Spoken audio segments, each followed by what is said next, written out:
आज की वीडियो में हम स्नेल्स क्लिनिकल एनाटमी से अपर लिम्ब पूरी रिवाइज करेंगे। कंप्लीट अपर लिम्ब जो कि ब्लॉक 2 के आपके सिलेबस में शामिल है, कंप्लीट उसको रिवाइज करेंगे। हम कोशिश करेंगे सिर्फ उन्हीं टॉपिक्स पे हम टाइम लगाएं जो कि हमारे एग्ज़ाम पॉइंट ऑफ व्यू से भी इम्पोर्टेंट हैं। जो अनइम्पोर्टेंट चीज़ें होंगी हम उनको स्किप करते जाएंगे। तो अपर लिम्ब के एनाटमी हम करते हैं स्टार्ट।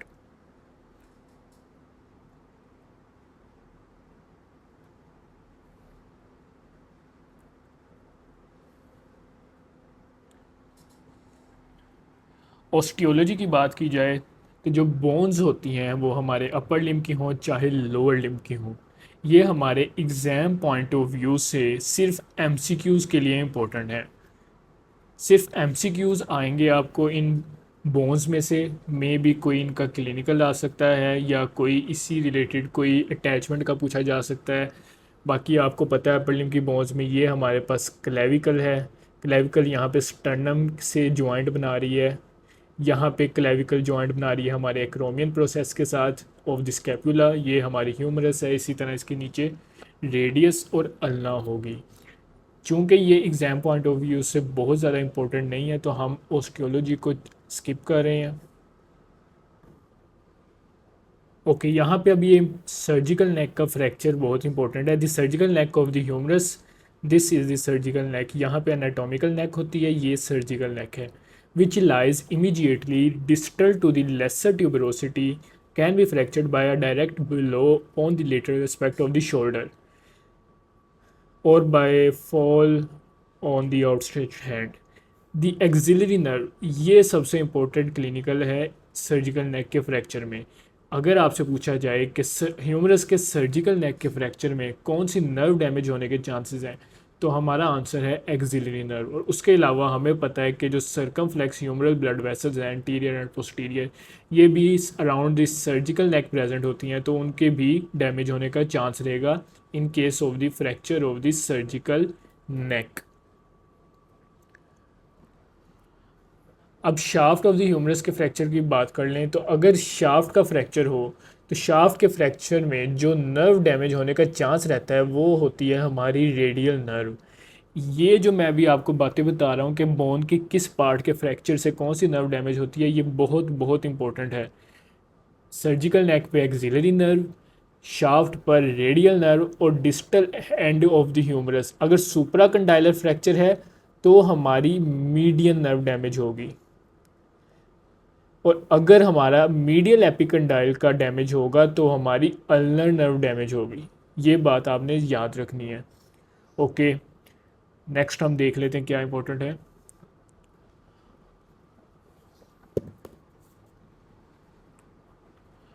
अब जो नेक्स्ट इम्पोर्टेंट क्लिनिकल है वो है मोंटेगिया फ्रैक्चर एंड गलेजाइज फ्रैक्चर। इसमें क्या होता है, a force applied from behind fractures the shaft of the ulna.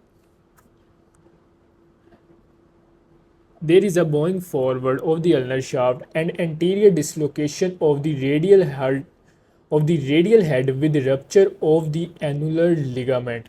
हमें पता है जो रेडियस का हेड होता है वो अल्ना के साथ ज्वाइंट बनाता है और उस हेड के अराउंड एक लिगामेंट होता है जिसको हम एनुलर लिगामेंट कहते हैं।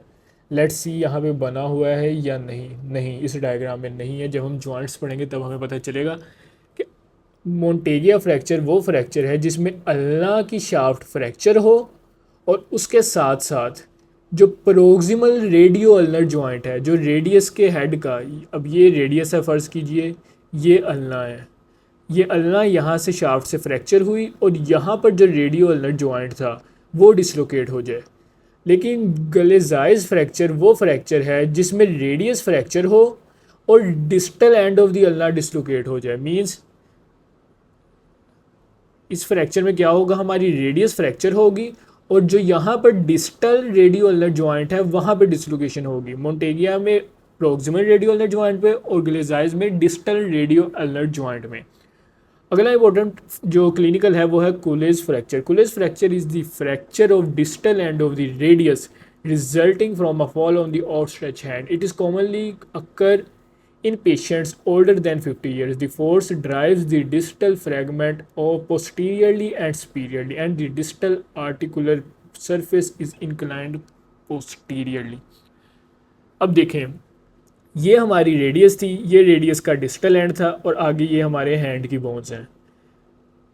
कूलेज फ्रैक्चर वो फ्रैक्चर है जिसमें रेडियस का डिस्टल एंड और रेडियस की शाफ्ट के दरमियान में फ्रैक्चर हो, और जो ये फ्रैक्चर्ड सेगमेंट है रेडियस का, ये स्पीरियरली डिसलोकेट हो जाए, या अगर एनाटॉमिकल पोजीशन के लिहाज से देखा जाए तो पोस्टीरियरली डिसलोकेट हो जाए। यहाँ पे लिखा हुआ है डिस्टल फ्रैगमेंट पोस्टीरियरली एंड स्पीरियरली।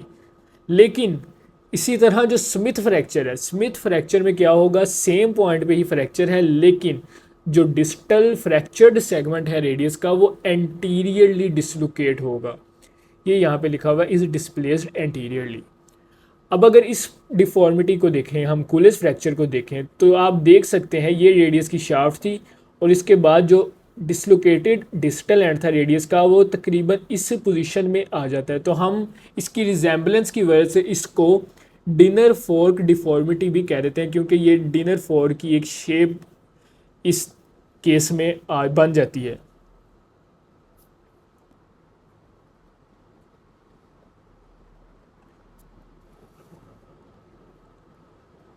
अब यहाँ पर आपको कार्पल जो बोन्स हैं, जो 8 बोन्स हैं, ये इनका आपको नेम सीक्वेंस के साथ याद होना चाहिए।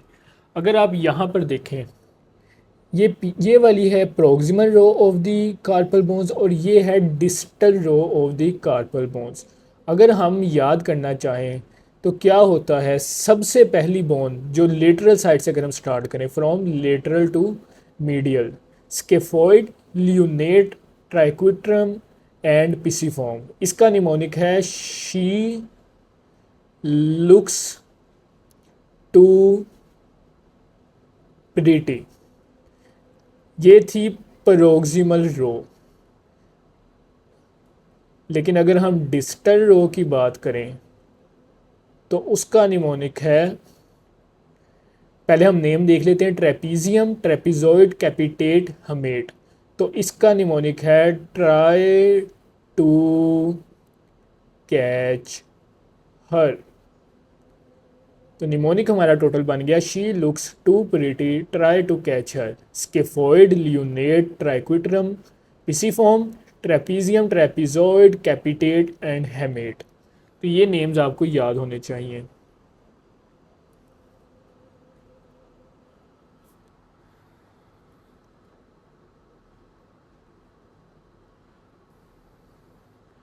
अब मेन अपर लिम्ब के हम रीजन स्टार्ट करने लगे हैं। सबसे पहले है pectoral region. Pectoral region is the anterior aspect of the shoulder, although this area may be considered part of the anterior thoracic wall. Several structures connect with and function as part of the upper limb, thus uniting these areas. The pectoral region also houses the breast. The general topography of the pectoral region is shown in figure. Okay. अब ये है हम pectoral region. अब जब आप block 3 में thorax पढ़ेंगे तो आपको पता है कि ये पार्ट जो है यहाँ पे ज़ाहिर है ये हमारी रिब्स मौजूद होती हैं नीचे। तो ये पार्ट मेनली अगर देखा जाए, अगर हम कॉमन सेंस से देखें तो ये आना तो ये हमारे थोरेसिक रीजन में चाहिए, लेकिन बहुत से ऐसे स्ट्रक्चर्स हैं जो कि हमारे अपर लिम्ब में आते हैं और उनका स्टार्ट होता है हमारे पेक्टोरल रीजन से, जिसकी सबसे बड़ी एग्जांपल यहाँ पे ये इतना बड़ा मौजूद मसल पेक्टोरलिस मेजर है, जो कि अटैच तो हमारे थोरेसिक केज या हमारी रिब्स पे है, लेकिन इसकी इंसर्शन हमारी ह्यूमरस पे होती है। इसीलिए हम पेक्टोरल रीजन को भी अपर लिम्ब के साथ ही पढ़ते हैं।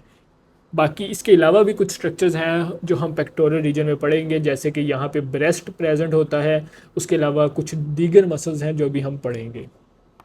ओके, सबसे पहले पढ़ते हैं हम breast. Strictly speaking the breast are not anatomically part of the upper limb, जो कि हमें पता है। However, they are studied in the pectoral region and their blood supply and lymphatic drainage are largely related to the armpit. Armpit यानी कि हमारी axilla. The clinical importance of the breast cannot be overemphasized. Okay, अब हम location पढ़ेंगे breast की। The breast are specialized accessory gland of the skin that secrete milk, इतना हमें पता है. They are present in both sexes. ये बात आपने याद ज़रूर रखनी है कि ब्रेस्ट जो है ये मेल्स में भी प्रेजेंट होता है और फीमेल्स में भी प्रेजेंट होता है वो. लेकिन जो मेल में इसकी इम्पोर्टेंस है वो सिर्फ एक रूडिमेंट्री स्ट्रक्चर के लिहाज से है, क्योंकि मेल के अंदर इसका कोई फर्दर रोल नहीं होता after the development. The nipples are small and surrounded by a colored area of the skin which is called areola. Okay अब ये देखें आप, इसको मैं जूम इन कर लेता हूँ. अब ये दरमियान में है निप्पल. निप्पल के अराउंड आप देख सकते हैं ये जो स्किन का पार्ट है जो कि पिगमेंटेड है, जिसका कलर हमारी स्किन के कलर से थोड़ा डार्क है, इस एरिया को हम कहते हैं एरियोला.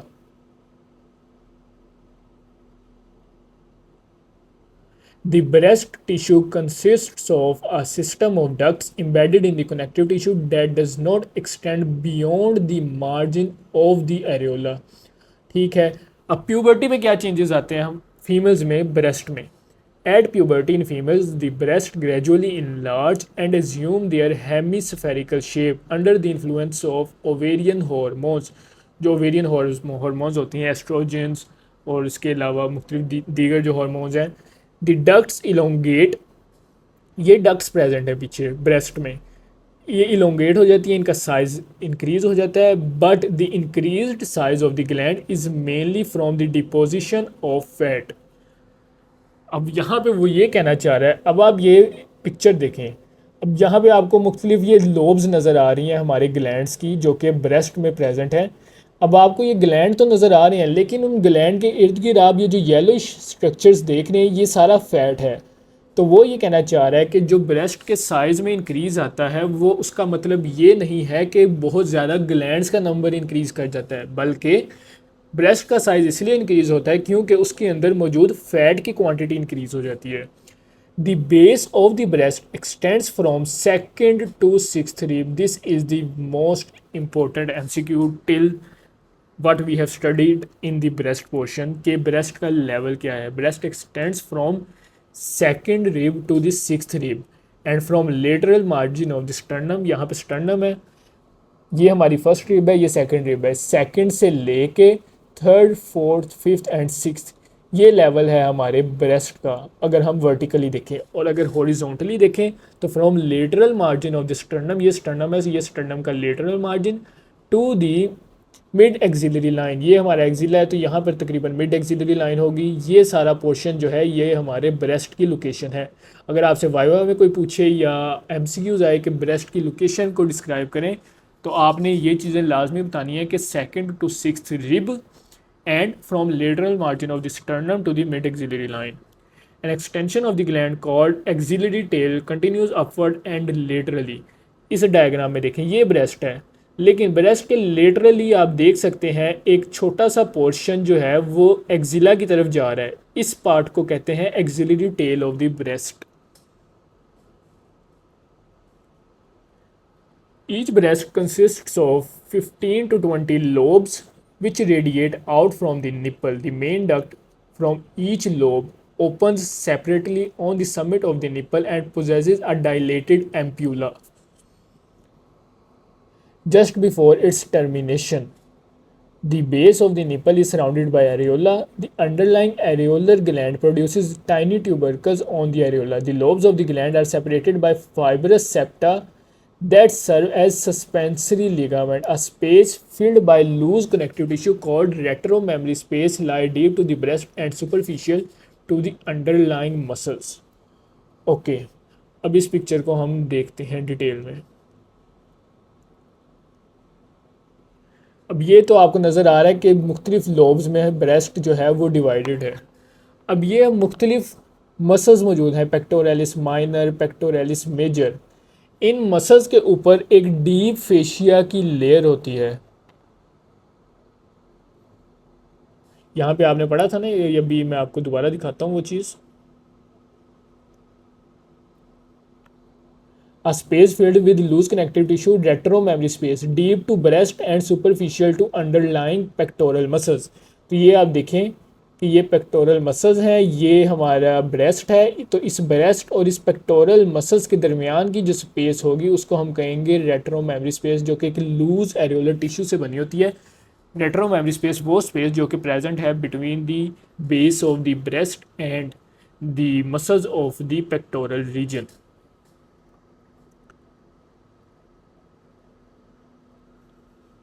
उसके अलावा ये जो अब चीज़ें हैं ये इंपॉर्टेंट नहीं है आपकी अपर लिम्ब के लिहाज से। Blood supply, the arterial supply to the breast includes the perforating branches of the internal thoracic artery and the intercostal arteries। Pectoral region में है तो जाहिर है इसको इंटरनल thoracic artery सप्लाई करेगी, और इंटरकोस्टल आर्टरी जो कि हमारी इंटरकोस्टल स्पेस में प्रेजेंट होती है, यानी कि हमारे रिब्स के दरमियान जो स्पेस होती है उसको हम इंटरकोस्टल स्पेस कहते हैं। उन स्पेसेस में जो आर्टरीज प्रेजेंट होंगी वो सप्लाई करेंगी। The axillary artery also supplies the gland via the lateral thoracic and thoracoacromial branches।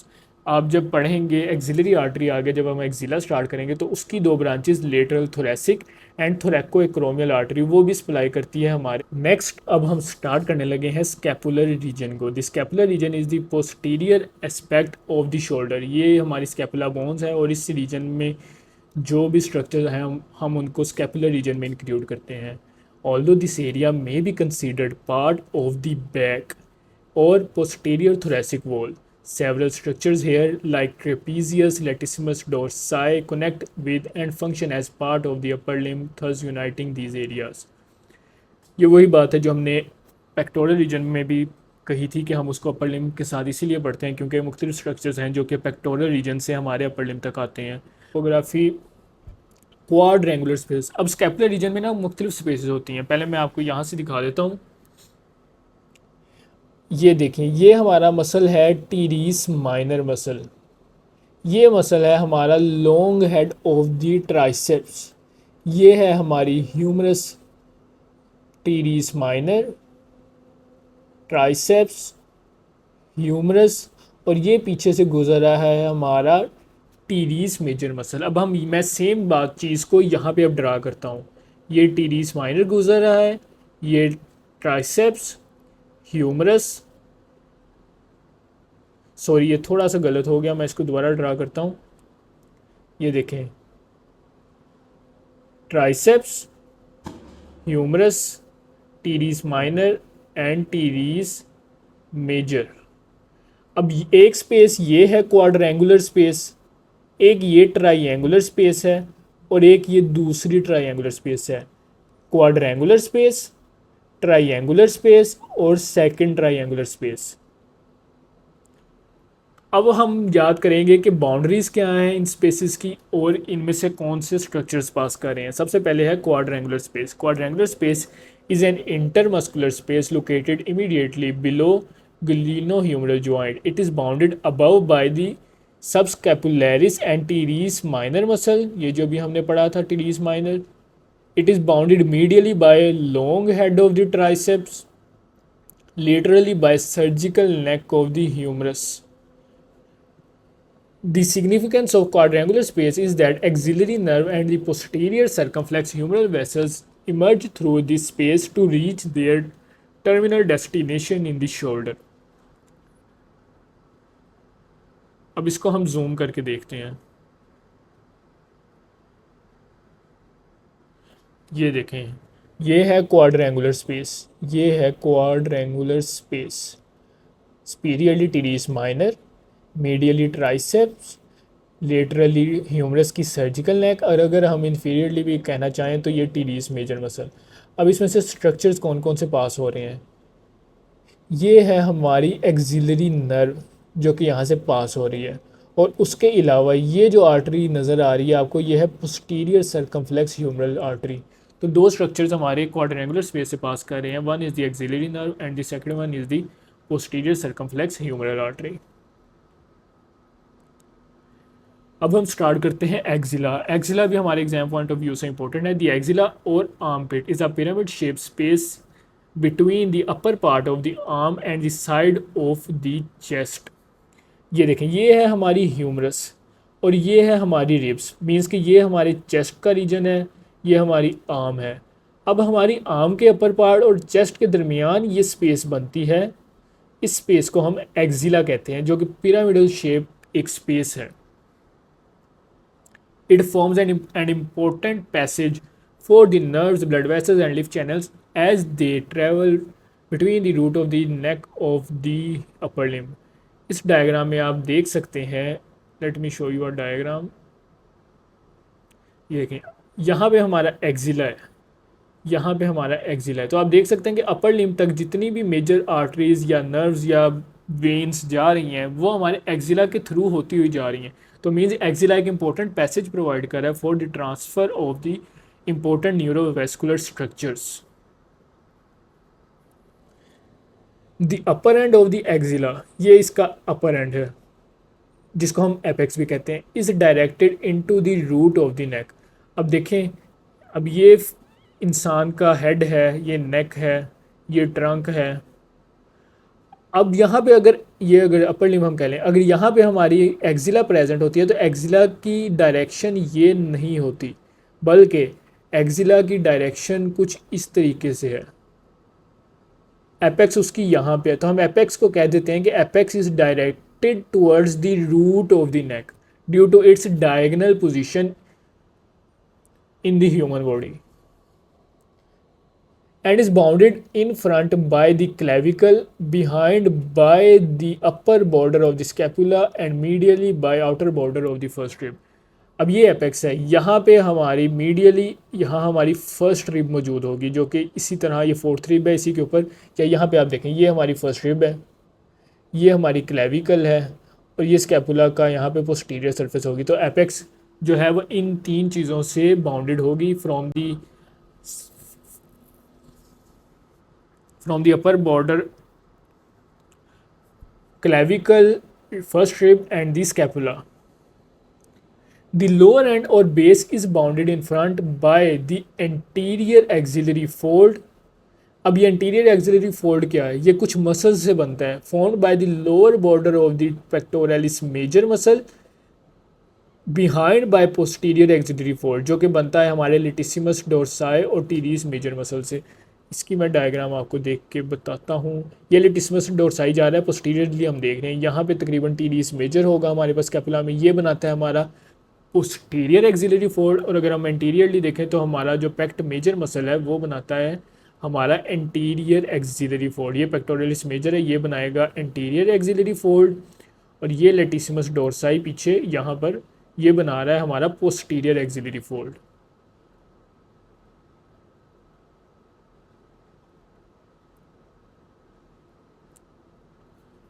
Okay अब एक्जिला की वॉल्स, एपेक्स हमने देख ली, हमने बेस देख लिया, अब हम वॉल्स देखेंगे. Anterior wall by the pect major subclavius pect minor muscle. ये देखिए, ये एंटीरियर वॉल है.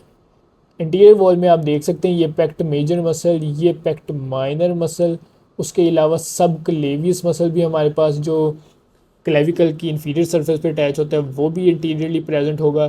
तीन चीज़ें होगी, पेक्ट मेजर, पेक्ट माइनर एंड सब क्लेवियस. पोस्टीरियर वॉल को हम देख लेते हैं. सबस्कैपुलैरिस लेटिसिमस डोर्साई टीरीस मेजर मसल, ये टीरीस मेजर मसल हमें इसमें नज़र आ रहा है. उसके अलावा ये सबस्कैपुलैरिस मसल और ये latissimus dorsi teres major and सबस्कैपुलैरिस.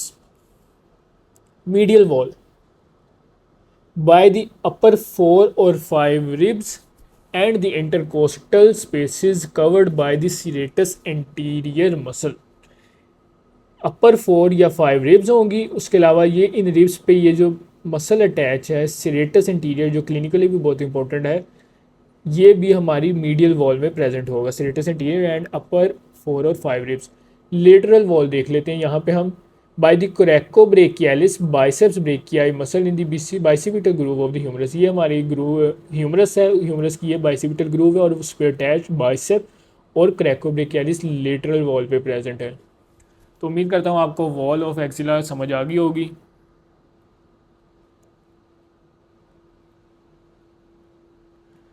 जहाँ तक मसल्स का ताल्लुक है, मेरा ये मानना है कि मसल्स में आपको कुछ करने की ज़रूरत नहीं है सिवाय मसल्स के टेबल्स। अगर आप मसल्स की थ्योरी भी पढ़ेंगे तो वो सिर्फ़ और सिर्फ आप अपना टाइम ज़ाया करेंगे, स्पेशली अगर आप एग्ज़ाम्स के करीब जाके मसल्स की थ्योरी पढ़ेंगे, क्योंकि ये आपका बहुत बहुत टाइम ज़ाया करेगी।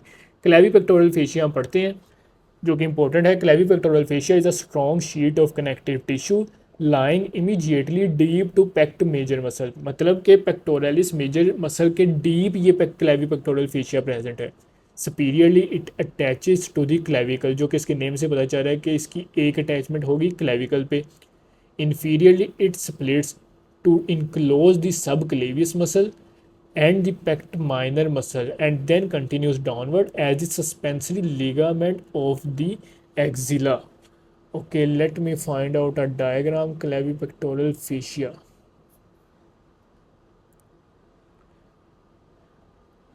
मैं आपको यहाँ से बताता हूँ कि यहाँ पे हमारी क्लेविकल फ़र्ज़ कीजिए प्रेजेंट होती है। क्लेविपेक्टोरल फेशिया क्या है? वो फेशिया जो क्लेविकल से स्टार्ट होगा, फिर यहाँ पे हमें पता है कि हमारा एक पेक्ट माइनर मसल होता है, उसके अलावा हमारे पास सब क्लेवियस मसल जो क्लेविकल के ही इन्फीरियरली अटैच होगा। ये फेशिया क्या करता है, इन दोनों मसल्स के इर्द गिर्द इन दोनों मसल्स को सराउंड कर लेता है। इन दोनों मसल्स को सराउंड करेगा और आगे एक्सटेंड हो जाएगा as the suspensory ligament of the axilla. तो अगर आपसे कोई पूछ ले कि क्लेविपेक्टोरल फेशिया क्या है, तो आपने ये 4 लाइनें बस बतानी है। A fascia which is present deep to pect major, it is attached superiorly to the clavicle, it encloses subclavius and pect minor muscle and then it continues in the axilla as the suspensory ligament of the axilla. Now कुछ ऐसे structures हैं जो कि उस क्लेवी pectoral fascia को piers करते हैं, means उसकी वॉल को पियर्स करके निकलते हैं। उनका रूट जो है वो क्लेवी पेक्टोरल फेशिया को पियर्स करते हुए होगा। वो कौन से स्ट्रक्चर्स हैं? सबसे पहली है lateral pectoral nerve, then cephalic vein and then branches of the thoracoacromial artery. Lateral pectoral nerve, cephalic vein and the branches of thoracoacromial artery.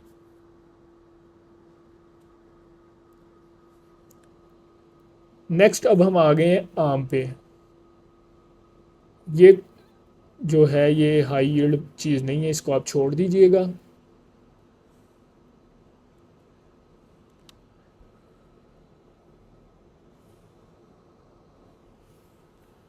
तो चलिए स्टार्ट करते हैं मसल्स ऑफ द आर्म के।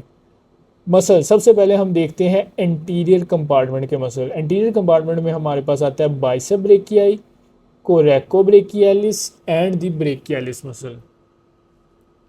ये एंटीरियरली व्यू है। ये हमारे पास है ब्रेकियालिस मसल, ये हमारे पास है कोरेकोब्रेकियालिस मसल और ये है हमारे पास बाइसेप ब्रेकियाई, जिसका इन्होंने कट सेक्शन लिया हुआ है। Bicep brachii, coracobrachialis and brachialis anterior compartment का मसल है। पोस्टीरियर कंपार्टमेंट की अगर हम बात करें तो ट्राइसेप ब्रेकियाई जो है यही एक मेन मसल है जो कि आर्म की पोस्टीरियर कंपार्टमेंट में प्रेजेंट होता है। नर्व सप्लाई की बात की जाए, चाहे कोरेकोब्रेकियालिस हो, चाहे ब्रेकियालिस हो, चाहे बाइसेप ब्रेकियाई हो, इसकी नर्व सप्लाई आती है हमारे पास मस्कुलोकुटेनियस नर्व के थ्रू। लेकिन जो पोस्टीरियर कंपार्टमेंट का मसल ट्राइसेप ब्रेकियाई है, उसको जो नर्व सप्लाई करेगी वो है रेडियल नर्व। ब्लड सप्लाई जो है वो एंटीरियरली ब्रेकियल आर्टरी होगी और posteriorly profunda brachii artery and ulnar collateral arteries. ये दोनों भी ब्रांचेज हमारी ब्रेकियल आर्टरी की होती हैं। तो अगर मेन आर्टीरियल सप्लाई हम आर्म की देखें तो वो होगी ब्रेकियल आर्टरी। पोस्टीरियर कंपार्टमेंट को उसकी 2 ब्रांचेज सप्लाई करती हैं, one is the profunda brachii artery and second one is ulnar collateral arteries. Now cubital fossa. Cubital fossa जो है ये बहुत इंपॉर्टेंट है। इसकी बाउंड्रीज आपको पता होनी चाहिए, इसके स्ट्रक्चर्स आपको सीक्वेंस के साथ पता होने चाहिए, जो कि वाइवा में भी आपकी, उसके अलावा आपकी ओसपी में, उसके अलावा आपकी जो सरफेस मार्किंग है उसमें, और उसके अलावा एमसीक्यूज़ के लिहाज से तो इम्पोर्टेंट है ही। अब ये क्यूबिटल फोसा है, this is the cubital fossa. इसकी बाउंड्रीज हम देख लेते हैं। लेटरली ब्रेकियोरेडियलिस मसल, ये है हमारा ब्रेकियोरेडियलिस, जिसका एक कट सेक्शन लिया हुआ है, इसको आप, ये है ब्रेकियोरेडियलिस मसल। ये आप देख सकते हैं, ये प्रेजेंट है lateral wall of the cubital fossa में। मीडियली देखें अगर, मीडियली आपको नज़र आ रहा है हमारे पास ये प्रोनेटर टीरीज मसल है, ये जिसका कट सेक्शन लिया हुआ है, ये humeral head of the pronator series जिस पे लिखा हुआ है, ये है हमारे पास प्रोनेटर टीरीज मसल। ये प्रेजेंट है मीडियली। मीडियली हो गया प्रोनेटर टीरीज, लेटरली हो गया हमारा ब्रेकियोरेडियलिस मसल। बेस की अगर बात की जाए, मीन्स यहाँ पे imaginary line drawn between two epicondyles of the humerus forming the base of the triangle. Okay, base अगर दिखा जाए ये मीडियल एपिकंडाइल है, यहाँ पे हमारा लेटरल एपिकंडाइल होता है। तो यहाँ से अगर हम एक इमेजिनरी लाइन ड्रॉ करें तो ये बना देगी हमारी क्यूबिटल फोसा की बेस। फ्लोर की बात की जाए, supinator muscle laterally, brachialis muscle medially. जो ब्रेकियालिस मसल जो है वो, और उसके अलावा जो हमारा सुपिनेटर मसल है वो बना देता है floor of the cubital fossa. Roof की बात की जाए, skin, fascia and this green one bicipital aponeurosis. Contents इसके बहुत इंपॉर्टेंट है, contains following structures routed from medially to lateral side median nerve. तो आपको स्ट्रक्चर्स पता होने चाहिए। इसका निमोनिक है MBBR, MBBR। ये है फ्रॉम मीडियली टू लेटरली। सबसे मीडियली क्या होगी, ये हमारी मीडियन नर्व, ये मीडियन नर्व आपको नज़र आ रही है। उससे लेटरल होगी हमारी ये ब्रेकियल आर्टरी, उससे लेटरल होगा ये बाइसेप ब्रेकियाई का ये टेंडन, ये टेंडन आपको नज़र आ रहा है। और जो थर्ड सबसे लेटरल होगी वो हमारी रेडियल नर्व होगी, MBBR, median nerve, brachial artery, biceps brachii tendon and then radial nerve.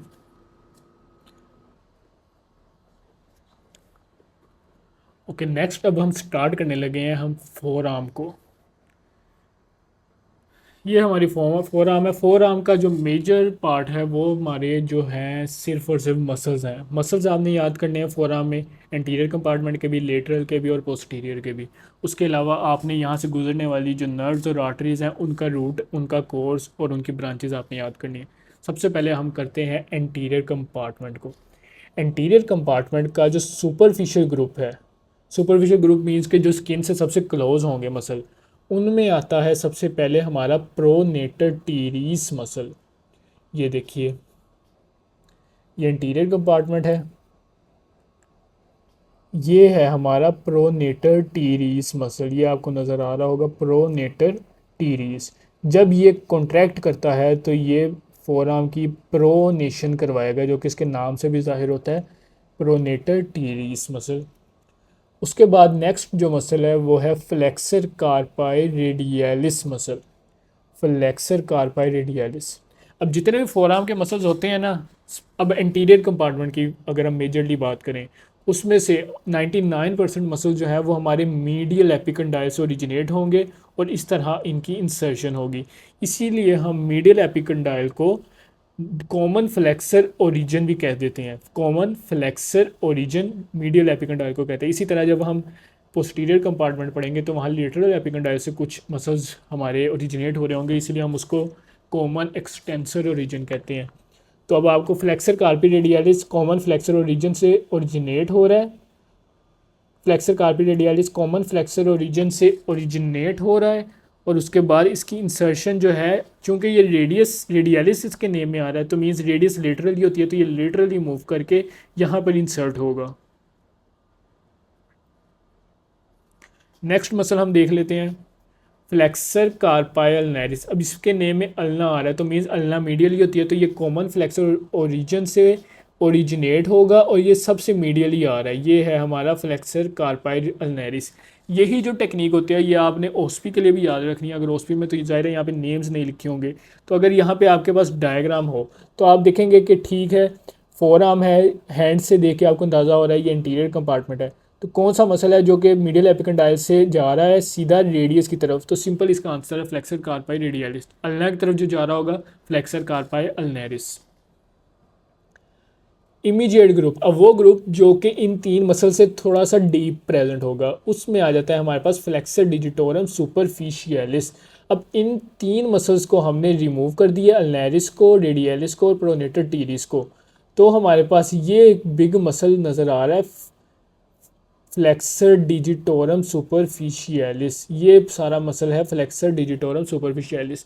इसकी अगर आपको ओस्पी में डायग्राम आए तो आपको इसका साइज़ देख के ही आप बता सकते हैं कि ये कौन सा मसल है। उसके अलावा एक मसल हमने स्किप कर दिया था, वो था पाल्मेरिस लॉन्गस मसल, जो कि सुपरफिशियल कंपार्टमेंट में ही था। ये फ्लेक्सर कार्पे रेडियलिस और अल्नेरिस के दरमियान में एक मसल होगा, इसको कहते हैं हम पाल्मेरिस लॉन्गस। उसके बाद इमीडिएट ग्रुप में हमने डिजिटोरम सुपरफिशियलिस पढ़ लिया। अब सबसे डीप ग्रुप जो है उसमें तीन मसल हैं, flexor digitorum profundis, flexor pollicis longus and pronator quadratus. अब ये प्रोनेटर क्वाड्रेटस नेम से पता चल रहा है इसने प्रोनेशन करवानी है। अगर इसने प्रोनेशन करवानी है तो मीन्स इसकी अटैचमेंट जो है वो हैंड तक नहीं जाएगी। ये ऐसा मसल होगा जो कि हमारे फोर आर्म से शुरू होकर फोर आर्म में ही ख़त्म हो जाएगा। जो दूसरा मसल है फ्लेक्सर पोलिसिस लॉन्गस, पोलिसिस का मतलब होता है थंब। थंब पोलिसिस का लफ्ज़ जहाँ भी आ जाए आपके अपने लिप में तो आपने इसका मतलब थंब भी लेना है। और जो आखिरी है वो है flexor digitorum profundis, digitorum means fingers. तो अभी हम इसकी डायग्राम भी देख लेते हैं। ये देखें प्रोनेटर क्वाड्रेटस आपको नज़र आ रहा है कि ये ऐसे इस शेप में मसल अरेंज है, मीन्स फोर आर्म का मसल है। जब ये कॉन्ट्रैक्ट करेगा तो ये फोर आर्म की यहाँ पे प्रोनेशन करवा देगा। दूसरा मसल था फ्लेक्सर डिजिटोरम प्रोफंडस, ये देखें फ्लेक्सर, ये भी फ्लेक्सर डिजिटोरम सुपरफिशियलिस की तरह एक वाइड मसल होगा, लेकिन सिर्फ इसमें फ़र्क ये है कि ये सबसे डीप प्रेजेंट है, फ्लेक्सर डिजिटोरम प्रोफंडस। और लास्ट जो मसल रह गया वो है flexor policies longus. So this is the flexor policies longus, long muscle है और सीधा हमारे थंब की डायरेक्शन में जा रहा है, तो ये हो गया फ्लेक्सर पोलिसिस लॉन्गस। तो अब आपको उम्मीद करता हूँ आपको इसी तरीके से आपने इन मसल्स के नेम्स याद करने हैं। नर्व सप्लाई देख लेते हैं। मीडियन नर्व, जितने भी हमारे फोर आर्म के फ्लेक्सर्स हैं उनकी जो मेन नर्व सप्लाई है वो होती है median nerve. All muscles except 1.5 supplied by ulnar nerve. अब ये 1.5 का आपने मतलब समझना है। जो तो होता है हमारा फ्लेक्सर कार्पाई अल्नेरिस, ये अल्नर नर्व से सप्लाई होगा, 1 हो गया। अब पीछे रह गया 0.5। जो फ्लेक्सर डिजिटोरम प्रोफंडस होता है उसके दो पार्ट होते हैं, मीडियल और लेटरल। उसमें से जो मीडियल पार्ट होगा, यानी कि जो हाफ पार्ट होगा फ्लेक्सर डिजिटोरम प्रोफंडस का, उसको भी अल्नर नर्व सप्लाई करेगी। इस तरह हम कह सकते हैं कि जो अल्नर नर्व है it supplies 1.5 muscle of the interior compartment of four arm. Blood supply की बात की जाए तो रेडियल आर्टरी, अल्नर आर्टरी, हमें पता है ब्रेकियल आर्टरी जो है वो दो आर्टरीज में डिवाइड होती है, रेडियल और अल्नर आर्टरी, यही जो हमारी फोर आर्म की मेन ब्लड सप्लाई है। लेटरल ग्रुप की बात करते हैं हम, brachioradialis and extensor carpi radialis longus. Brachioradialis, इससे पहले हमने वहाँ पे पढ़ा था हमारे क्यूबिटल फोसा की lateral boundary. This is the brachioradialis. ये हमने सारी इंटीरियर कंपार्टमेंट पढ़ ली है, या यहाँ पे देखें अगर हम ये इंटीरियर कंपार्टमेंट पढ़ लिया, अब हम लेटरल पढ़ रहे हैं। तो लेटरली हमें एक तो ये मसल नज़र आ रहा है ब्रेकियो रेडियलिस, और इसी के बिल्कुल साथ ये एक मसल नज़र आ रहा है एक्सटेंसर कार्पाई रेडियलिस लॉन्गस। ये जो दो मसल्स हैं ये हैं हमारी लेटरल कंपार्टमेंट के, brachioradialis and extensor carpi radialis longus. इनकी नर्व सप्लाई है रेडियल नर्व, आर्टीरियल सप्लाई इनकी भी सेम है।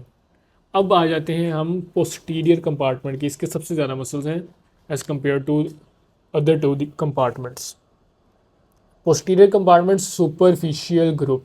अब इसमें हम सुपरफिशियल पढ़ रहे हैं। सबसे पहले क्या है, extensor carpi radialis Brevis, Brevis means short, extensor digitorum, extensor डिजिटी minimi, डिजिटी minimi जहाँ पे भी आएगा ये हमारी जो फिफ्थ डिजिट है ये उसके लिए यूज़ होता है, एक्सटेंसर कार्पाई अल्नेरिस एंड एनकोनियस। अब हम इसकी डायग्राम देखते हैं। ठीक है, अब ये देखें आप, हमारे जो लेटरल एपिकंडाइल है वहाँ से ओरिजिनेट हो रहे हैं, लेटरल जो हमारा था कॉमन एक्सटेंसर रीजन वहाँ से ओरिजिनेट हो रही है। सबसे पहले एक्सटेंसर कार्पाई रेडियलिस लॉन्गस, ये हमने ब्रेकियो रेडियलिस के साथ लेटरल कंपार्टमेंट में पढ़ लिया है। Okay, extensor carpi radialis Brevis, this is the extensor carpi radialis Brevis. अब इसको याद कैसे करना है, आपने इसका रूट ड्रॉ करना है। अगर ओसपी में आ जाए तो ओसपी में आपको आसानी देगी। आपने इसके रूट को साथ साथ चलते रहना है, ये इसका रूट आ रहा है। आप देखें कि ये मसल जो है ये हमारी रेडियस तक आके रेडियस के लेटरल एंड पे ख़त्म हो गया है। तो मीन्स अगर ये लॉन्गस होता तो इसकी लेंथ मज़ीद लॉन्ग होनी थी। यहाँ पे आप पढ़ेंगे एक्सटेंसर लॉन्गस मसल कहाँ पे है, ये जो था extensor carpi radialis longus muscle.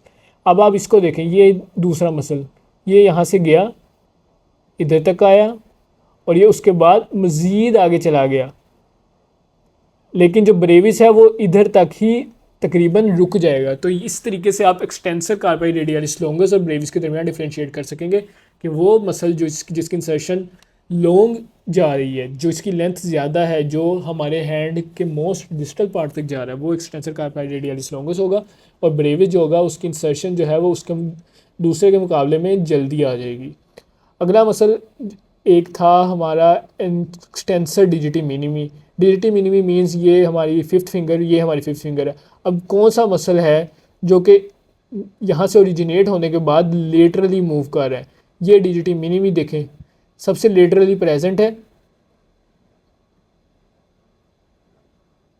या इस तरीके से आएगा, आने के बाद ये हमारी फिफ्थ फिंगर तक चला जाएगा।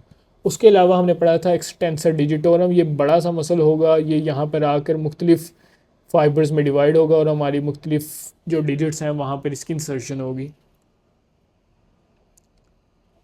Deep group supinator muscle, abductor policies longus, extensor policies Brevis, extensor policies longus and extensor indices. Okay, यहाँ पे अब ये डीप मसल्स दिखाए हुए हैं, ये एक्सटेंसर कार्पेट रेडियलिस लॉन्गस। अब यहाँ पे भी लॉन्गस का यही सेम फिनोमिना होगा कि ये देखें, ये मसल है, ये लॉन्ग तक आ रहा है, अब ये ब्रेविस है। अब इसके और इसके मुकाबले में आप देखें, इस मसल की लेंथ कम है, इस मसल की लेंथ ज़्यादा है। अगर आपको यहाँ से देख के लग रहा होगा कि सेम जगह पे इंसर्ट हो रहे हैं, लेकिन इनका ओरिजिन जो है वो डिफरेंट है। लॉन्गस जो है वो रिलेटिवली सुपीरियरली ओरिजिनेट होता है, जो ब्रेविस है वो रिलेटिवली इन्फीरियरली ओरिजिनेट होता है। जब आप रेडियस की अगर आप डायग्राम देखेंगे जिसमें वो पिंक और ब्लू से उन्होंने मसल्स की अटैचमेंट बताई होती हैं, वो डायग्राम देखिए आपको ज़्यादा क्लियर हो जाएगा। उसके अलावा extensor indices muscle, extensor policies longus, तो ये आपको फोर आर्म के मसल इस तरीके से आपने याद कर लेने। इनकी नर्व सप्लाई जो है रेडियल नर्व ही होगी, रेडियल नर्व की डीप ब्रांच।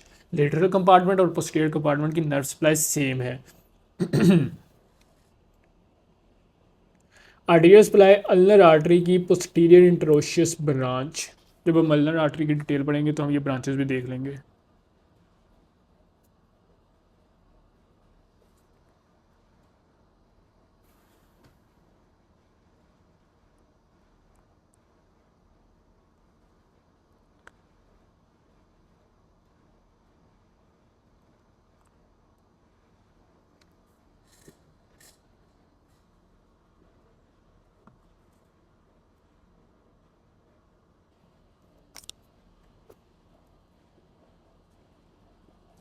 रिस्ट को अब हम स्टार्ट करते हैं। रिस्ट को हम कार्पस भी कहते हैं। हमने रिस्ट में कार्पल बोन्स 8 ही जो थी उनके हमने नेम्स इस लेक्चर के स्टार्ट में हमने याद कर लिए थे, तो इसमें यही बात बताई हुई है। उसके अलावा flexor and extensor रेटिनेकुलम।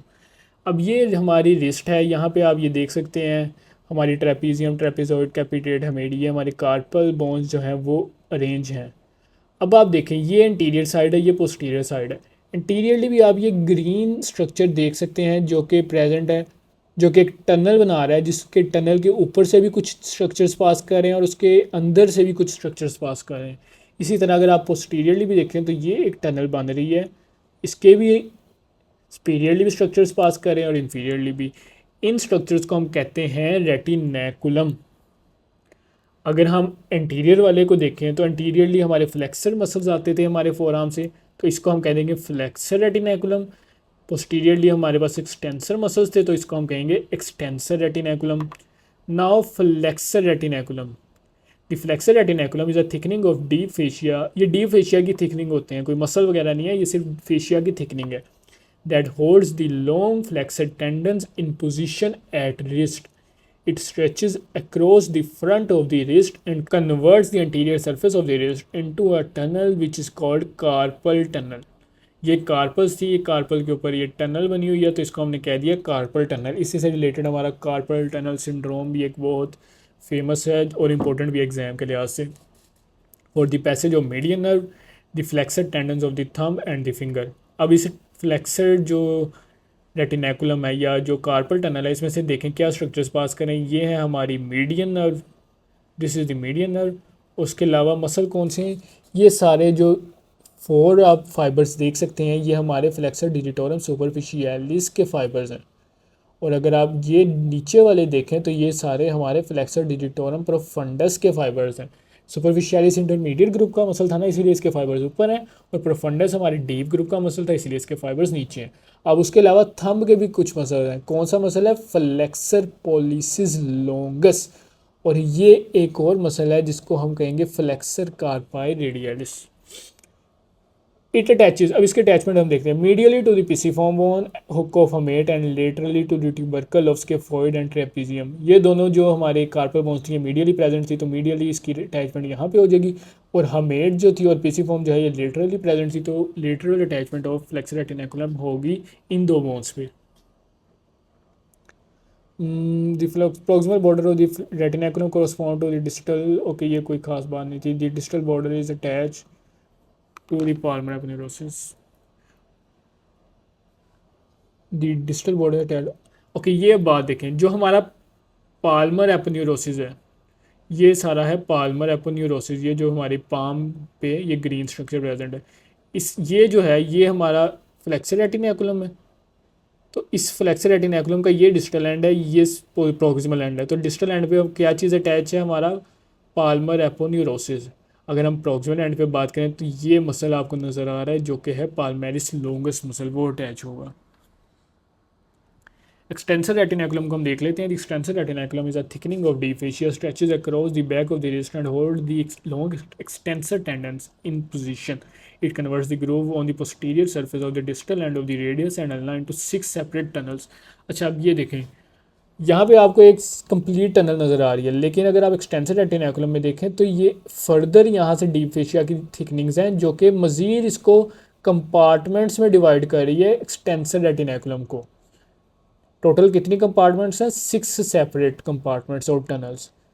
Each tunnel is lined with a synovial sheath. ये साइनोवियल शीथ प्रेजेंट होती है, ये ब्लू कलर में जो आपको नज़र आ रही है।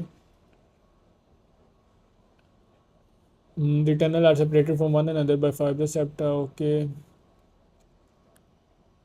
जो बीडी है उसमें आपको हर 6 कंपार्टमेंट के अलग-अलग स्ट्रक्चर्स दिए हुए हैं, लेकिन चूंकि अब हमारी मेन बुक स्नेल्स एनाटमी है तो आपको ये ज़रूरत नहीं है हर कंपार्टमेंट का स्ट्रक्चर याद करने की, लेकिन आपको थोड़ा बहुत पता होना चाहिए कि ज़ाहिर है अब जो हमारे जो पॉलिसीज मसल है एक्सटेंसर पॉलिसीज ब्रेविस, अब वो इन कंपार्टमेंट्स में तो नहीं ना आएंगे, तो आपने एमसीक्यूज में इन बातों का लिहाज करना, इस तरह का ब्लंडर कोई नहीं मारना।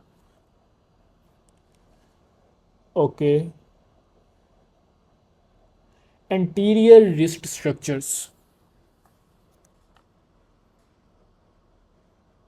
Recognizing these structures contained within the carpal tunnel versus those located outside the tunnel is a topic of notable concern in the wrist। वो कहना चाह रहा है, फॉर एग्जांपल अब आप ये देखें, अगर मीडियन नर्व हमारी कार्पल टनल के अंदर से गुजर रही है तो जो हमारी दूसरी नर्व थी अल्नर नर्व जो कि इंटीरियर फोरआर्म में प्रेजेंट थी, वो कहाँ से पास करी है? वो आपको कहीं भी कार्पल टनल के अंदर नज़र नहीं आ रही। क्यों? क्योंकि वो पास करती है अबव द कार्पल टनल। अगर आप देखें कि अगर कोई ऐसा डिजीज़ हो जिसमें हमारी नैरो हो जाए ये टनल, तो क्या कौन सी नर्व डैमेज होने के चांसेस हैं? अल्नर नर्व डैमेज होगी? नहीं होगी, क्योंकि वो प्रेजेंट ही उसके बाहर है। तो अंदर से सरफेस कम होने से, अंदर का एरिया कम होने से अल्नर नर्व को तो कोई इफेक्ट नहीं होगा, तो कौन सी नर्व इफेक्ट होगी? हमारी मीडियन नर्व इफेक्ट होगी। Okay, let me clear this diagram.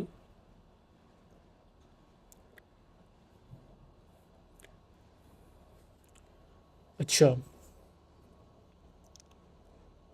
The following structures pass superficial to the flexor retinaculum. अब वो बता रहा है कि कौन से स्ट्रक्चर्स सुपरफिशियली पास करेंगे फ्लेक्सर रेटिनाकुलम के और कौन से डीप पार्ट करेंगे, डीप पास करेंगे। तो सुपरफिशियली हमें नज़र आ रहा है, एक ये पाल्मेरिस लोंगस है, ये ऊपर से पास कर रहा है। उसके अलावा Palmer cutaneous branch of ulnar nerve, उसके अलावा पूरी अल्नर नर्व खुद, अल्नर आर्टरी, उसके अलावा मीडियन नर्व की पाल्मर कुटेनियस ब्रांच स्पीडियरली पास करी है। और जो डीप मसल्स थे वो अभी हमने ये सारे जो हैं अभी हमने देख लिए हैं।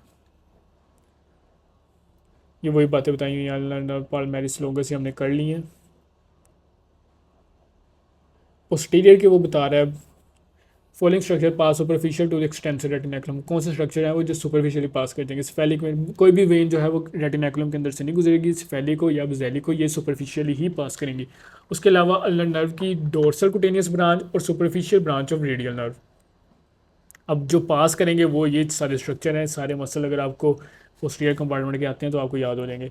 Carpal tunnel is a deep concave on its interior surface is deeply concave on its interior surface and form a bony gutter. The gutter is converted into a tunnel. The carpal tunnel, वही बातें हैं ये आपको आती हैं। Carpel tunnel syndrome बहुत important syndrome है। अभी तक हमने जितने भी क्लिनिकल्स गुजर गए हैं हमारे पीछे, उनमें सबसे इंपॉर्टेंट जो क्लिनिकल है वो है कार्पल टनल सिंड्रोम। ब्रेस्ट का भी इंपॉर्टेंट था, उसके अलावा कूलेज और स्मिथ फ्रैक्चर भी कुछ इंपॉर्टेंट है, लेकिन कार्पल टनल सिंड्रोम सबसे इंपॉर्टेंट है। Carpal tunnel is tightly packed with the long flexor tendons of finger with their surrounding synovial sheath and with the median nerve। ये सबसे important चीज़ है। Any condition that significantly decreases the size of the carpal tunnel compresses its contents into is a carpal tunnel syndrome। कोई ऐसा disease जिसकी वजह से अंदर tunnel का साइज डिक्रीज हो जाए और अंदर के स्ट्रक्चर्स कंप्रेस हो जाएं, उसको हम कहते हैं carpel tunnel syndrome.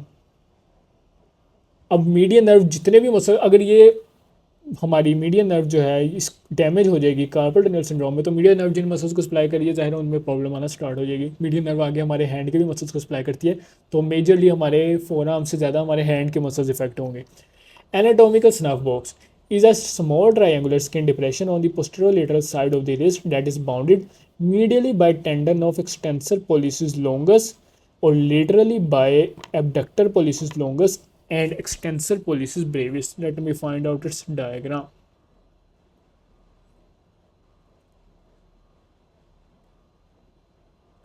Okay okay।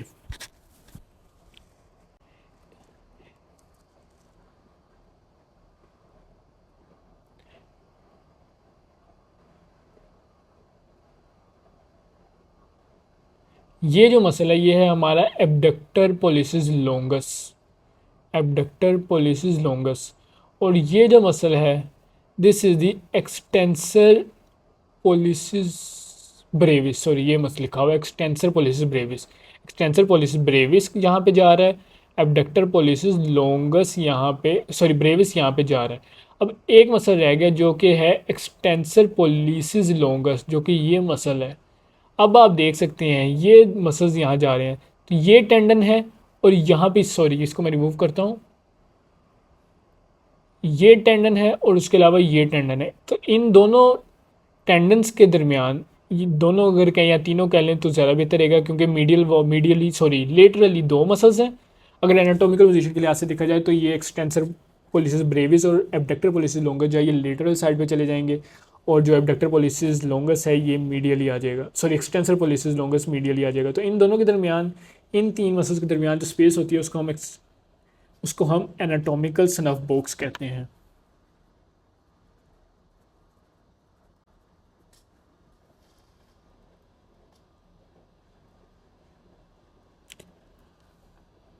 अब हम शुरू करते हैं हैंड को। हैंड का यहाँ से कोई भी चीज़ इंपॉर्टेंट नहीं है एग्जाम पॉइंट ऑफ व्यू से। Skin, deep fascia, Palmer aponeurosis के भी हमने डायग्राम देखी थी।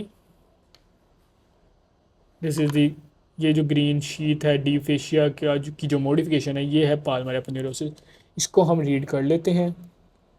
Palmer aponeurosis is triangular and occupies the central area of the palm। The apex of the palmar aponeurosis हमने पढ़ी थी, apex किससे अटैच थी, हमारे फ्लेक्सर रेटिनाकुलम से।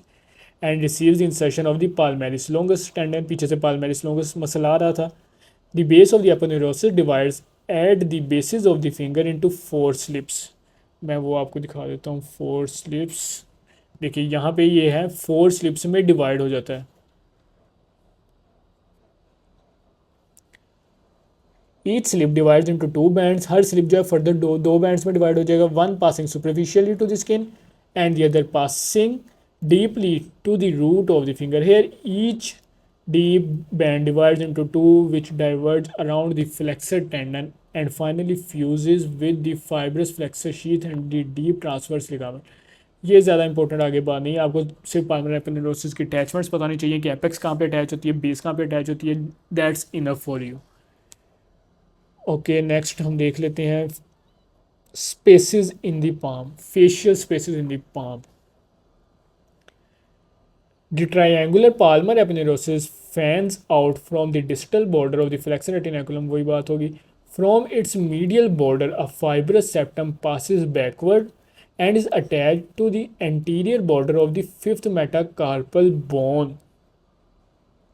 यहाँ पे अगर आप देखें इस डायग्राम में, लेट मी जूम इट, ये ब्लैक वाला है हमारा पाल्मर एपिनेरोसिस, ये इसका मीडियल एंड है। इस मीडियल एंड से आप ये ब्लैक वाली शीट देख सकते हैं हमारी इस फिफ्थ मेटाकार्पल बोन पे अटैच हो रही है। तो इस बैंड के मीडियली आप देखें ये जो मसल्स हैं ये है हमारे हाइपोथिनार मसल जो कि मीडियली प्रेजेंट होते हैं। इसी तरह थंब वाली साइड पे जो मसल्स होते हैं उनको हम थिनार कहते हैं और जो मीडियल प्रेजेंट होंगे उनको हम हाइपोथिनार मसल कहेंगे। यहाँ पे वही बात लिखी हुई है, from the lateral border of the palmar aponeurosis, ये लेटरल बॉर्डर हो गया। A second fibrous septum passes obliquely backward to the anterior border of the third metacarpal bone। Usually the septum passes between the long, ये कोई खास बात नहीं है। The second septum divides the palm into thenar space, ये thenar space होगी। और उसके अलावा ये थिनार स्पेस, ये आपको नज़र आ रही है thenar space, which lies lateral to septum and the mid palmar space. Mid palmar space आपको मैं दिखा देता हूँ, ये है हमारी mid palmar space, mid palmar space and this is the thenar space, thenar space and mid palmar space. ये अब आपको डायग्राम से नज़र आ गई होगी, मीडियल वाली मिड पाल्मर और लेटरल वाली thenar space. Okay, proximally the thenar and mid palmar spaces are closed off from the forearm by the wall of the carpal tunnel। ये कोई खास बात नहीं। अब thenar space contents the first lumbrical muscle, ये आपने contents इनके थोड़े से याद कर लेने हैं कि थिनार स्पेस में कौन से मसल्स होंगे। जैसे कि फर्स्ट जो लंबराइकल मसल होता है वो थिनार स्पेस में प्रेजेंट होता है। मिड पाल्मर स्पेस में सेकंड, थर्ड और फोर्थ लंबराइकल प्रेजेंट होता है। लंबराइकल कैनाल ये आपने याद कर लेनी है, बहुत इंपॉर्टेंट ये टॉपिक्स नहीं है, एमसीक्यूज और वाइवास के लिहाज से इंपॉर्टेंट है, इनमें से आपको स्पेसिस का एमसीक्यू नहीं आएगा। फिंगर पल्प स्पेस, अब जिस तरह ये हमारे पाम में स्पेसेस थी इसी तरह फिंगर्स में भी स्पेस होती है। मैं आप ये देखें, ये फिंगर्स पे जो फेशियल या फाइब्रस सेप्टम्स आ रहे हैं ये भी मुख्तलिफ स्पेसिस में हमारे फिंगर्स को डिवाइड करते हैं। इनको हम कहते हैं pulp space of the finger. The deep fascia of the pulp of each finger fuses with the periosteum, ये बोन की पेरियोस्टियम के साथ फ्यूज़ हो जाता है और उसको वहाँ पे स्पेसेस बना देगा, कंपार्टमेंट्स बना देगा। इस स्पेस को हम कह देते हैं पल्प स्पेस। बाकी इसमें से कोई खास चीज़ इंपॉर्टेंट नहीं थी। अब यहाँ पे पेक्टोरल रीजन के मसल्स का टेबल है जो कि हमने पढ़ लिए थे, एक दफ़ा दोबारा देख लेते हैं। पेक्ट मेजर डायग्राम देखते हैं अगर हो यहाँ पे, पेक्ट मेजर मसल, पेक्ट माइनर मसल, सब क्लेवियस और सेरेटस इंटीरियर।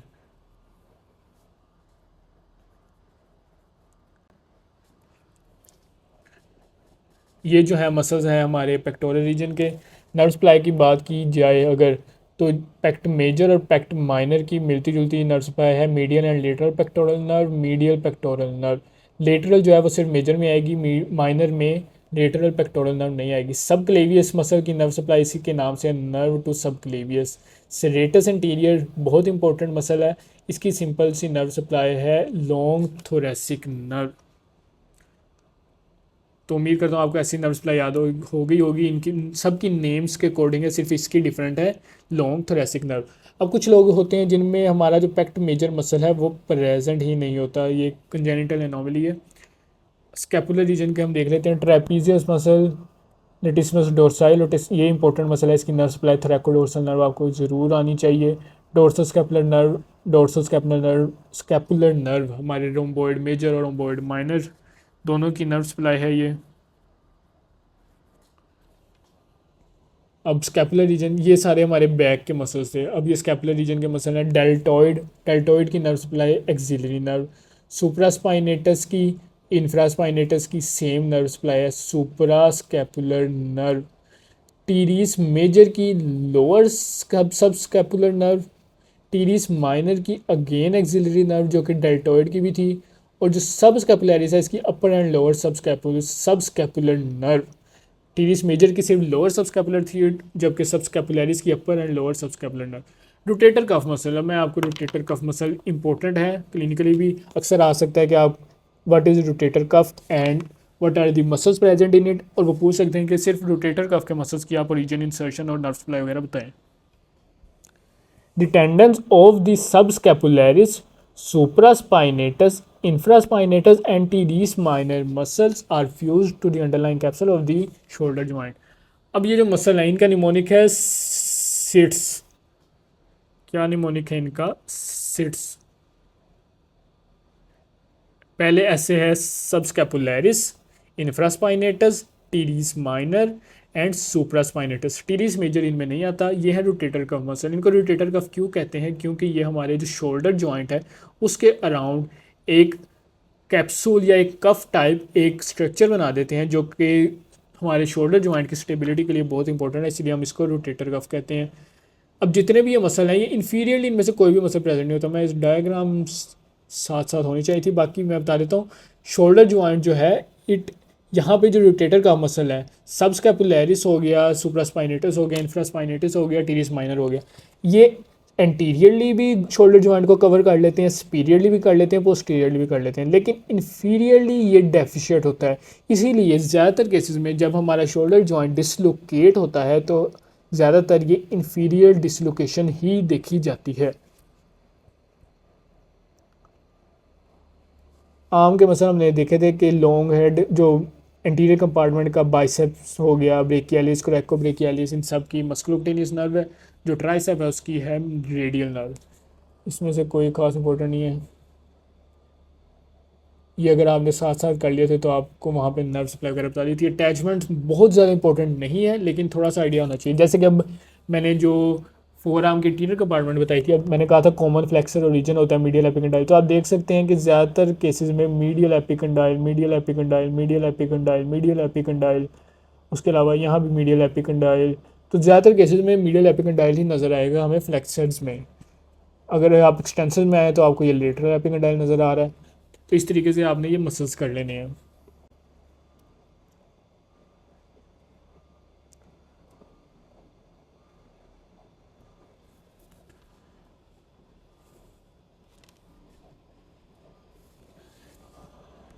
अच्छा, ये जितने भी ये फ्लेक्सर शीथ या साइनोवियल शीथ, या आप देख सकते हैं जो टेंडन्स होते हैं ना, टेंडन्स के अराउंड कवरिंग मौजूद होती है, इनको हम शीथ कहते हैं या साइनोवियल शीथ कहते हैं या फाइब्रस फ्लेक्सर शीथ कहते हैं।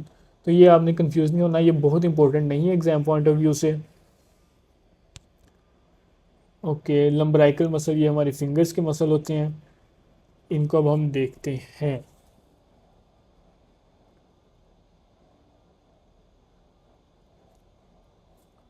ये जो है ये एग्ज़ाम पॉइंट ऑफ व्यू से इम्पोर्टेंट नहीं है, लेकिन आप पढ़ ज़रूर लीजिएगा।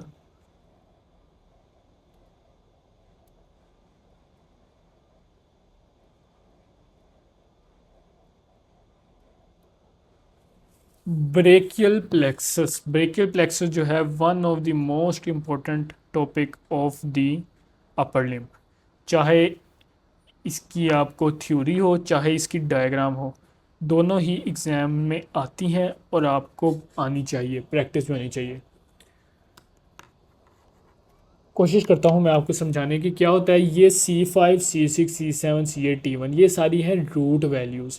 इन सारी रूट वैल्यूज़ में से सबसे पहले रूट्स निकलती हैं। अब रूट्स मिलके बनाती हैं ट्रंक।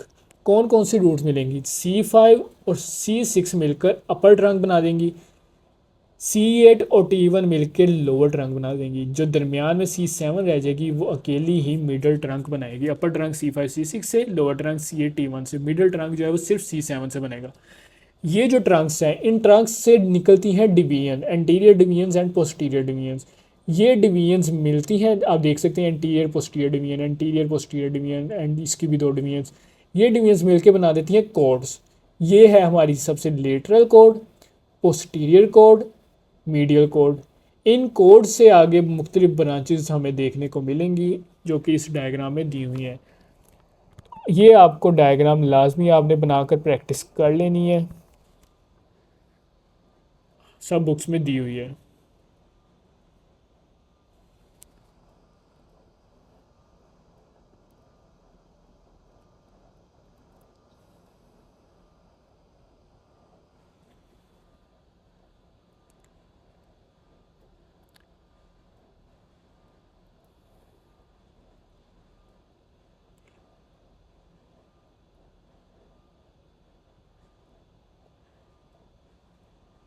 ब्रेकियल प्लेक्सस की डायग्राम करने के बाद आपको यहाँ से अगर आप पढ़ लेंगे ये सारे नेम्स कि मीडियल कोड्स की कौन सी ब्रांचेज हैं, पोस्टीरियर कोड की कौन सी ब्रांचेज हैं, लेटरल की, अपर ट्रंक की, तो ये आपका ब्रेकियल प्लेक्सस भी मोस्टली यहाँ से हो जाएगा। उसके अलावा ये इंपॉर्टेंट नहीं है ब्रांचेस फ्रॉम, ये अगर आपने इसकी डायग्राम अच्छी तरीके से कर लिया और ब्रांचेस के नाम याद कर लिए तो वो इनफ रहेगा। ये जो कुटेनियस डर्माटोम्स हैं ये आपने पढ़ लेने और इसकी जो डायग्राम आपने बीडी से करनी है, क्योंकि स्नेल्स में इसकी कोई अच्छी डायग्राम नहीं प्रेजेंट, तो आप बीडी कोशिश कीजिएगा कि सिर्फ डर्माटोम्स की डायग्राम के लिए कर लें। अब हम करते हैं नर्व्स को। सबसे पहले मस्कुलोटेनियस नर्व। मस्कुलोटेनियस नर्व का हमने थोड़ा सा पढ़ लिया था कि ये हमारे बाइसेप्स ब्रेकियलिस और क्रैको ब्रेकियलिस को सप्लाई कर रही थी। It originates from lateral cord of brachial plexus in the axilla. अच्छा देखते हैं लेटरल कॉर्ड ब्रेकियल प्लेक्सस की। देखें ये थी लेटरल कॉर्ड ब्रेकियल प्लेक्सस की। इस लेटरल कॉर्ड में से ये निकल रही है मस्कुलोकुटेनियस नर्व। ये नर्व फिर करती क्या है अभी देख लेते हैं। It runs downward laterally, pierces the coracobrachialis muscle, passes downward between biceps and brachialis muscle, appears at the lateral margin of the biceps tendon। अच्छा इतना तो अब आपको मैंने बताया था कि ये तीन मसल्स को सप्लाई करेगी, बाइसेप को, ब्रेकियालिस एंड कोरेकोब्रेकियालिस। लेकिन इसका एंड कहाँ पे होता है? इसकी एंडिंग कुछ इस तरीके से है कि इन तीन मसल्स को सप्लाई करने के बाद ये कंटिन्यू कर देगी फोर आर्म में as the lateral cutaneous nerve of the forearm, जो कि यहाँ पे भी लिखी हुई है as the lateral cutaneous nerve of the forearm. Articular branches आएगा इसके रूट जो कोर्स है इसका, उसमें एल्बो जॉइंट आएगा तो ये एल्बो जॉइंट को सप्लाई करेगी। मस्कुलर ब्रांचेज आपको पता है तीन मसल्स को सप्लाई करना है। मीडियन नर्व याद करना आसान है, आप जिस तरह से आपने ये डायग्राम के साथ याद किया इसी तरह मीडियन नर्व भी कर लीजिएगा। मीडियन नर्व का आपने देखा था कि जो फ्लेक्सर्स हैं मेनली उन सबको मीडियन नर्व सप्लाई करती है। उसके अलावा जो हमारे थे हैंड के भी मसल उनको भी सप्लाई करेगी। ये इसकी ब्रांचेस हैं। मस्कुलर ब्रांचेस में आपके सारे मसल्स याद होने चाहिए। आर्टिकुलर ब्रांचेस सप्लाई दी एल्बो जॉइंट, क्योंकि एल्बो जॉइंट के सामने से गुजरती है जब ये क्यूबिटल फोसा में भी होती है। Anterior interosseous nerve, Palmer cutaneous branch. Okay फिर आपने ये कोई खास इंपॉर्टेंट नहीं है। अल्नर नर्व आपने देख लेनी है। अल्नर नर्व भी क्लिनिकली बहुत इंपॉर्टेंट है। क्या इंपॉर्टेंट है इसमें? इसका ये पॉइंट इंपॉर्टेंट है कि it passes posterior to the medial epicondyle. Let me find out where is it written here. ये देखें, ulnar nerve emerges from behind the medial epicondyle. ये आपने बात लाजमी याद रख लेनी है। उसके अलावा आपने मसल्स का आपको थोड़ा बहुत कोर्स आना चाहिए। उसके अलावा ब्रांचेस अगर आप कर लेंगे तो इनफ रहेगा। क्यूबिटल फोसा में branches not important. Radial nerve की भी इसी तरह जिस तरह आपने बाकी नर्व्स की थोड़ा सा कोर्स और ब्रांचेस याद कर लेनी है।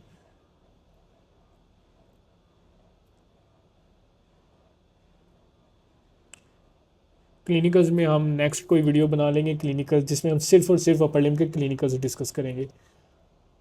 आर्टरीज देख लेते हैं। एक्सिलरी आर्टरी, ये एक्सिलरी आर्टरी है जो कि सबक्लेवियन आर्टरी की कंटिन्यूएशन होती है। सबक्लेवियन आर्टरी की कंटिन्यूएशन होती है। किस पॉइंट पे कंटिन्यूएशन होती है? At the outer border of the first rib. ये फर्स्ट रिब है, यहाँ इस फर्स्ट रिब से पहले इसको सबक्लेवियन आर्टरी कहेंगे, इसके बाद हम इसको एक्सिलरी आर्टरी नाम रख देंगे। अब इसको हम ना तीन पार्ट्स में डिवाइड कर देते हैं। एक वो पार्ट जो इस टीडीज माइनर मसल्स के सुपीरियर होगा, ये है first part of axillary artery. फिर दूसरा पार्ट वो है जो कि पोस्टीरियरली टू दी या behind to the pectoralis minor present. Sorry ये पेक्ट मेजर फैक्ट सॉरी ये पेक्ट माइनर मसल है। सॉरी अगर मैंने इसको पहले टीरीज माइनर कह दिया, ये पेक्ट माइनर मसल है।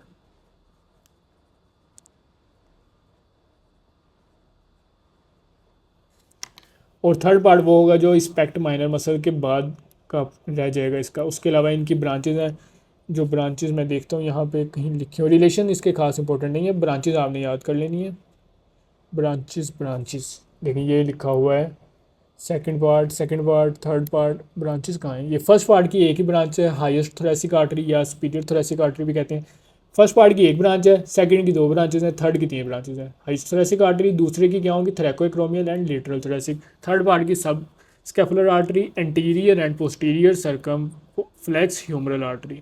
Anterior and posterior circumflex humeral artery, ये इंपॉर्टेंट है। उसके अलावा ये कोई ख़ास इंपॉर्टेंट नहीं है। डायग्राम आपने इसकी लाजमी कर लेनी है। याद रखिएगा हम सिर्फ वो टॉपिक्स डिस्कस करें जो एग्ज़ाम के लिहाज से बहुत इंपॉर्टेंट है। पढ़ने आपको सारे ही चाहिए। अल्नर आर्टरी, रेडियल आर्टरी, इसमें आपको बेसिक पता होना चाहिए कि ब्रेकियल आर्टरी क्यूबिटल फोसा में आती है, फिर वो डिवाइड हो जाती है into ulnar artery and radial artery. Radial artery जो है वो लेटरली प्रेजेंट होती है, अल्नर आर्टरी मीडियली प्रेजेंट होती है। फिर आपने क्या याद करना है, इनका कोर्स याद करना है, प्लस इनकी ब्रांचेस याद कर लेनी है।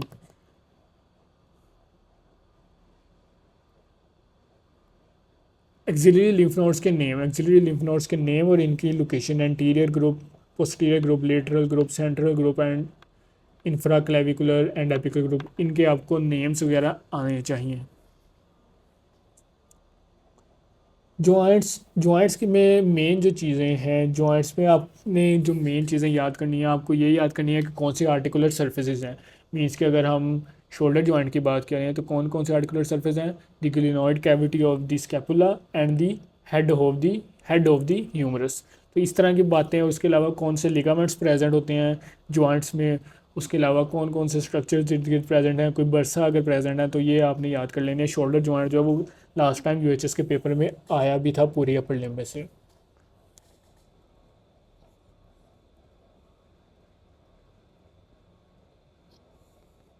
This is the glenohumeral joint या शोल्डर जॉइंट। इसकी मूवमेंट्स वगैरह सारा बहुत इंपॉर्टेंट है। अगर आप डायग्राम्स के लिहाज से देखेंगे तो आपको समझ लाजमी आ जाएगी। जॉइंट्स आपने इसी तरीके से कर लेने हैं। देन हम देखते हैं क्या इंपॉर्टेंट चीज़ है। जॉइंट्स जॉइंट्स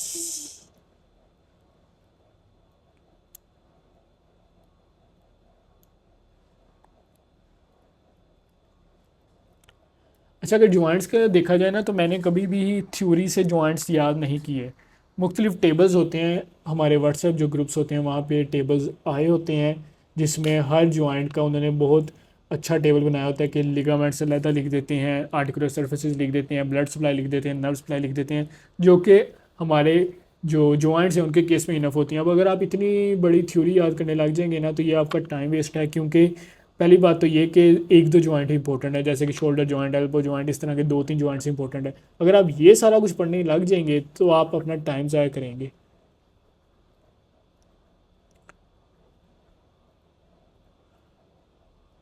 नेक्स्ट ये कंजेनिटल एनोमलीज है। ओके,